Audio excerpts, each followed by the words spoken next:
saw this particular program, did it meet your expectation considering the awards given and the nature of awards actually given, the people who receive the awards, the companies, I mean, who receive the awards?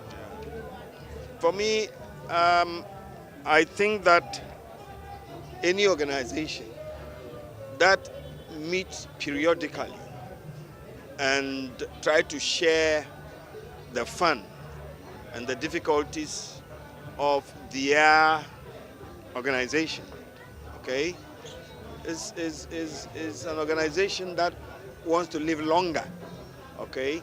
So organizing this awards evening or awards night, as we call it, for the seventh time, I think is a very useful thing. I think the attendance was very splendid. The awards giving was good, especially when they have this Hall of Fame thing, you know. Yes, they talked about all the difficulties. Most of those who uh, mounted the podium to say something about their work uh, indicated that the last year or so have been a difficult year in the industry. You know, we admit it, but we are also very happy, as a government, that they, in the same vein, admit that the last few weeks have seen very important changes in terms of the economy and so on. Therefore, the industry is also, happy, and they are also beginning to pick up. Cement prices, we hear, has come down. We know a lot more prices would come down if all of us would be very faithful to ourselves. So I think it was a good night. It's a very good night, and I think they should continue. I want to know from you, what do you make of the foreign companies uh, scrambling over a market with the local companies? Because you can notice that most of the foreign companies as well won awards. It tells you that the foreign companies are doing probably even more in terms of infrastructure, building stuff, buildings in the country and promoting development. Would you say that the local chapter is not pulling as much as you expect them to do? Yeah, sometimes when you talk about local companies, some of them tend to be smaller, while some foreign companies may be bigger, and therefore they might have a bigger financial outlay to bid for big projects and so on. The other thing we must also remind ourselves is that when you have international bidding, etc., there are international rules that guide it. What we may have to do, or even I think that the law is still there, is that we have a certain percentage of local content in all projects.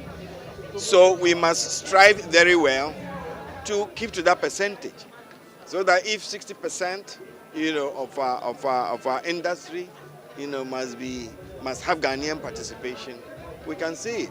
But that does not also mean that it is the Ghanaian companies per se that must be 60%, but those employed even in those companies. But I think that we must learn to be competitive. Our own companies must learn to be competitive. We are looking at the day when Ghanaian companies will go beyond our borders and also bid for projects in other countries.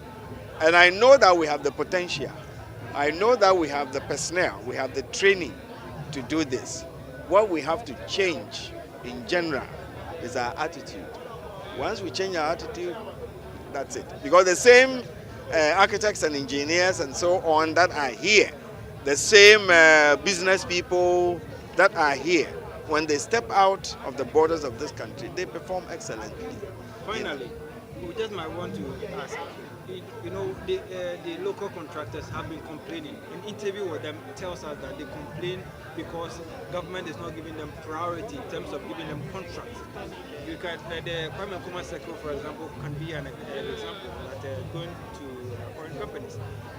You made mention of the fact that we have the ability in terms of the personnel to do the job that these companies are doing, why then do we, the company or government, tend to most of the time give contracts to foreign companies than the private companies? That is a question that may not be very easy to answer because I am not privy. For instance, the Kwame Nkrumah Circle project. I'm not privy what the contract proposals, the content were.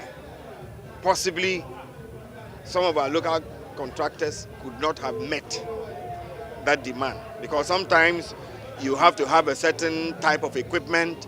Sometimes it's the equipment. Okay, yeah. If you don't have it, then that's it. You know, you would think that you can just go and get any crane and put it there. But let me say that I don't know the details. But I think that if a contractor won any project, I would want to believe that due diligence was done, he qualified, and the others, be they foreign or local, who also bid the contract, you know, did not succeed. And that's it. The comment that I would say is that I would rather want to see small Ghanaian companies merging into a few large companies to start with. Because somebody has a few equipment, another person has a few equipment, and so on and so forth. You call yourself company A, company B, company C. But you are so small, you don't have the financial outlay to bid for big projects. Is it possible for the 3 or 4 or 5 to come together to become one big company, and then they bid for a project? Then each one of them will do a specialized area of that contract. We must learn to do that. You know, about a month ago, you know, some company came from the Netherlands to our office, and then in their narration they said, oh, there were small companies, and now there were about 5 of them. Now they have merged, and it's a single company. But somebody is an expert in roads, somebody is an expert in this, somebody is and they have come. How can you sometimes, you know, beat such a person? So we must learn, you know, to come together, you know, as cooperatives, as merged firms, instead of staying together as small, sometimes family companies. It doesn't help anybody. Thank you very much. Thanks.